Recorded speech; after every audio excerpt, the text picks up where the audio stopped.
अस्सलाम वालेकुम dear students, my name is Saifur Rahman. बेटा आप लोग कैसे हैं? सब ठीक ठाक हैं? बेटा आज हम जो है वो थर्मोडायनेमिक्स का यूनिट स्टार्ट करेंगे और आज हम पढ़ेंगे फर्स्ट लॉ ऑफ थर्मोडायनेमिक्स। जी, तो फर्स्ट लॉ ऑफ थर्मोडायनेमिक्स जो है ये क्या है, क्या स्टेटमेंट है बेटा इसकी, और ये किस लॉ को फॉलो करता है? जी, तो नोट कर लीजिए, it is a statement of conservation of energy, और इसको हम डिफाइन करते हैं heat given to a system is equal to increase in its internal energy plus work done by the system. यहाँ पे बेटा आपने याद रखना है कि जो Q है ये हीट है। अगर आप हीट सिस्टम को दे रहे हैं तो Q पॉजिटिव होगा, गिवन टू अ सिस्टम क्या लेंगे आप? पॉजिटिव लेंगे। टेकन बाय अ सिस्टम क्या होगी? टेकन बाय अ सिस्टम क्या होगी? ये नेगेटिव होगी। और जो work done by the system है ये आप पॉजिटिव लेंगे। Work done on the system जो है ये आप नेगेटिव लेंगे। डेल्टा यू जो है वो चेंज इन इंटरनल एनर्जी है। अगर जो है वो इंटरनल एनर्जी इंक्रीज करे तो उसको हम पॉजिटिव मानते हैं, और अगर इंटरनल एनर्जी में डिक्रीज आए तो उसको हम नेगेटिव मानते हैं। और इंटरनल एनर्जी के बारे में आपको डिटेल में भी आगे जाके पढ़ाऊंगा। फिलहाल ये पॉइंट माइंड में रख लीजिए कि ये एक स्टेट फंक्शन है, यानी ये पाथ पे डिपेंड नहीं करेगा, इनिशियल और फाइनल स्टेट पे डिपेंड करेगा। और क्लोज्ड पाथ में क्योंकि आप जहाँ से स्टार्ट करते हैं वहीं पे वापस आ जाते हैं, इसलिए चेंज इंटरनल एनर्जी जो है वो ज़ीरो होता है। बाकी इसके ऊपर डिटेल डिस्कशन हम करते हैं। ये फर्स्ट क्वेश्चन है हमारे पास, the internal energy change in a system that has absorb 2 kilo calorie of heat and done 500 joule of work is. तो आपने चेंज इन इंटरनल एनर्जी निकालना है बेटा, और सिस्टम जो है वो हीट कितनी अब्जॉर्ब कर रहा है? 2 किलो कैलोरी। आप जानते हैं कि 1 कैलोरी जो होता है वो अप्रोक्सीमेटली 4.2 जूल के बराबर होता है।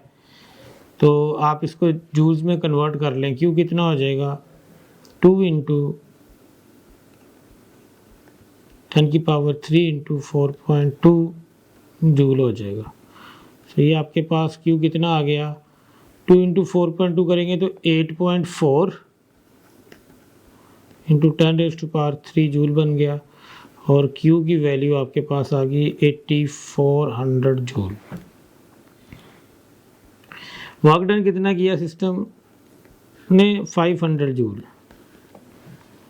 तो डेल्टा यू आप कैसे निकालेंगे? डेल्टा यू आपके पास हो जाएगा Q माइनस W। देखें आपने पढ़ा है ना कि Q is equal to delta U plus W।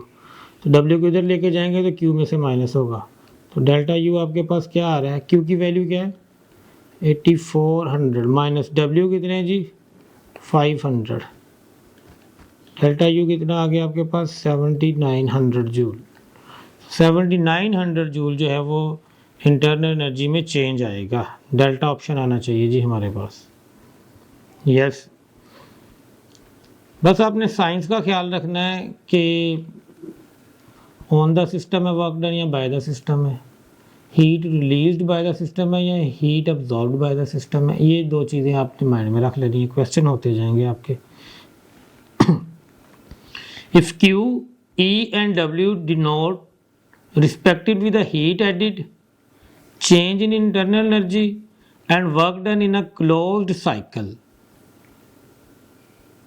then which of the following is true? ये आपने बताना है कि क्या ऑप्शन हो सकती है। देखिए Q यहाँ पे आपने क्या लिया है? हीट एडिड लिया है, हीट एडिड। E को आपने क्या लिया है? चेंज इन इंटरनल एनर्जी लिया, डेल्टा यू जिसको हम बोलते हैं, चेंज इन इंटरनल एनर्जी लिया हुआ है, और W क्या है, ये वर्क डन आपने इसको लिया हुआ है ना, closed cycle work done.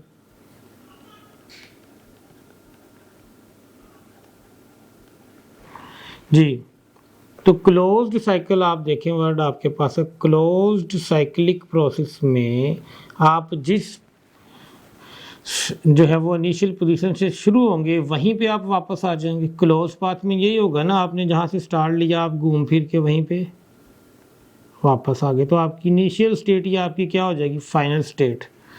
So change in internal energy जो है वो ज़ीरो होगा, क्योंकि आपको बताया कि इंटरनल एनर्जी जो है वो स्टेट फंक्शन है, ये इनिशियल और फाइनल स्टेट पे डिपेंड करती है, पाथ पे डिपेंड नहीं करती। तो अल्फा आंसर आना चाहिए हमारे पास। यस, नेक्स्ट देखते हैं जी। A thermodynamic system is taken through a cycle A, B, C, D as shown in the figure। या आप यूं चलें, A से B, B से C, C से D और D से यहाँ पर वापस आ गए। Heat rejected by the gas during the cycle is, तो कितनी हीट इसने रिजेक्ट की होगी। देखिए आपके पास हीट का फार्मूला क्या है, आप फर्स्ट लॉ लिख लें, Q is equal to delta U plus W। तो साइक्लिक प्रोसेस है, आप इनिशियल स्टेट पे वापस आ चुके हैं, तो डेल्टा U क्या हो जाएगा, ज़ीरो। तो Q किसके बराबर आएगा, W के वर्क के बराबर आ जाएगा। और जो आपके पास क्लोज्ड साइकिल होते हैं उनका वर्क डन क्या होता है, एरिया के बराबर। ये एरिया निकालना है आपने। ये एक रेक्टेंगल है, तो इसकी ये लेंथ और विड्थ निकाल ले। लेंथ इसकी कितनी है, A से B तक कितनी आएगी, V से 3V लिखा हुआ है ना, तो ये 2V आ गई। और इसकी ये विड्थ कितनी आ रही है, P से 2P लिखा हुआ है, तो 2P में से P को माइनस करेंगे तो P आ जाएगा। तो वर्क डन आपके पास क्या आएगा, 2PV। कितना आएगा, 2PV। तो 2PV जो है वो आपके पास जो वर्क डन है, यही उसकी जो है वो हीट है जो आपसे पूछी जा रही है, heat rejected by the gas. जी, नेक्स्ट देखते हैं। स्टेटमेंट बड़ी है लेकिन क्वेश्चन बहुत आसान है बेटा, ज़रा तवज्जो करनी है। An ideal gas goes from state A to B via 3 different processes as indicated in the PV diagram. If Q1, Q2, Q3 indicate heat absorbed by the gas along 3 different processes, and delta U1, delta U2 and delta U3 indicate the change in internal energy along the 3 processes respectively, then बेटा आप देखें, आप A से गए आप B पे, तो आप पाथ 1 से आए, 2 से आए या 3 से आए, आपकी इनिशियल और फाइनल स्टेट्स चेंज नहीं हो रही। तो इंटरनल एनर्जी डिपेंड करती है इनिशियल और फाइनल स्टेट पे, पाथ पे तो डिपेंड ही नहीं करती। तो 1, 2 और 3 तीनों में जो आपके पास चेंज इन इंटरनल एनर्जी आएगा तीनों प्रोसेसेस में, वो सेम आएगा। लिहाजा चार्ली और डेल्टा ऑप्शन तो आ ही नहीं सकते ना, तो बीटा और अल्फा रह गए आपके पास। ठीक है जी, इनमें से चूज कर लेते हैं। आप देखें जो प्रोसेस 1 है, इसके नीचे जो एरिया आ रहा है वो आप यहां से लगा लें। ये सारा एरिया जो है वो इसके नीचे आ रहा है 1 के।